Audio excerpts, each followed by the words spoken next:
సంక్రాంతి భోగి శుభాకాంక్షలు తెలియజేస్తూ ఈ సంక్రాంతి భోగి శుభాకాంక్షల రోజున ఈ రాష్ట్ర కేంద్ర ప్రభుత్వాలు తీసుకున్నటువంటి వ్యతిరేక నిర్ణయాల్ని భోగి మంటల్లో కాల్చేయాలని ఆ జీవోలని దగ్ధం చేయడం జరిగింది। ఈరోజు గత ప్రభుత్వం ఈ రాష్ట్రంలో 17 మెడికల్ కాలేజీలని ప్రభుత్వ రంగంలో తీసుకొస్తే ఆ ప్రభుత్వ రంగంలో ఉన్నటువంటి మెడికల్ కాలేజీల్ని ఈ చంద్రబాబు నాయుడు ప్రభుత్వం పీపీపీ పేరు మీద ప్రైవేట్ పరం చేసింది।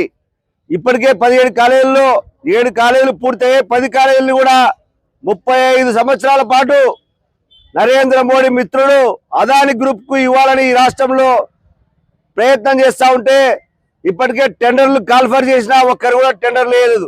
అంటే పేదవాడికి ప్రభుత్వ భూమి గవర్నమెంట్ ఇది, నిధులు గవర్నమెంట్వి, కానీ పెత్తనం మాత్రం ప్రైవేట్ వాడికి ఇస్తారని చెప్పేసి వాంతో చేతులు కలుపుతున్నటువంటి పరిస్థితి కాబట్టి ఈరోజు దీన్ని వ్యతిరేకిస్తా ఉన్నాం, దీనికి ఖండిస్తా ఉన్నాం। ఇప్పటికైనా ఆ నిర్ణయాన్ని వెంటనే మానుకోవాలని చెప్తా ఉన్నాం।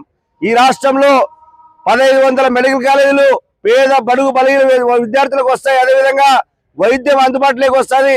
దీన్ని అదాని గ్రూప్ కు ఇవ్వాలని చెప్పేసి చంద్రబాబు నాయుడు ప్రభుత్వం అనుకుంటా ఉంది। దాన్ని వెంటనే మానుకోవాలని ఆ కాపీ జీవో 590, 107, 108 జీవోలని ఇందులో భోగి మంటలో వేసి కాల్స్తున్నాం కాబట్టి అదేవిధంగా ఈరోజు ఎంతో ప్రతిష్టాత్మకంగా గత ప్రభుత్వం తీసుకొచ్చినటువంటి జాతీయ గ్రామీణ ఉపాధి హామీ పథకంలో ఈరోజు రాష్ట్రాలకి 40%, కేంద్రం 60%, గతంలో 90% కేంద్ర ప్రభుత్వం 10% రాష్ట్ర ప్రభుత్వం ఉన్నదాన్ని మహాత్మా గాంధీ పేరు తొలగించి మహాత్మా గాంధీని హత్య చేసినటువంటి నాథూరాం గాడ్సే పేరుని అందులో చేర్చడం ఇది దుర్మార్గమైన చర్య। రాష్ట్ర ప్రభుత్వం కేంద్ర ప్రభుత్వం రెండు కూడా ఈ దేశంలో ఉన్నటువంటి ప్రజానికాన్ని మోసం చేసి వాళ్ళ ఆశల్ని వాళ్ళకున్న పేదవాళ్ళ బతుకుల్ని బుగ్గిపాలు చేయడానికి ఈ జీవోలు తీసుకొస్తా ఉన్నారు కాబట్టి ప్రజానికాన్ని ఆలోచన చేయబడి ఈ భోగి మంటల్లో కలుపుతా ఉన్నాం। గత ప్రభుత్వంలో ఎంతో నేను చాలా యువతకు మేలు చేస్తాను, నేను యువకుడిని అని చెప్పుకున్నటువంటి నారా లోకేష్ ఆయన తండ్రి చంద్రబాబు నాయుడు నిరుద్యోగులకు ఉద్యోగ అవకాశాలు కల్పిస్తాం, ఉద్యోగ అవకాశాలు కల్పించలేకపోతే మేము వాళ్ళకి నిరుద్యోగ భృతి ఇస్తామని చెప్పినటువంటి వాళ్ళు ఈ రోజు ప్రశ్నిస్తే పోలీసుల మీద రౌడ్ షీట్లు ఓపెన్ చేస్తా ఉన్నారు।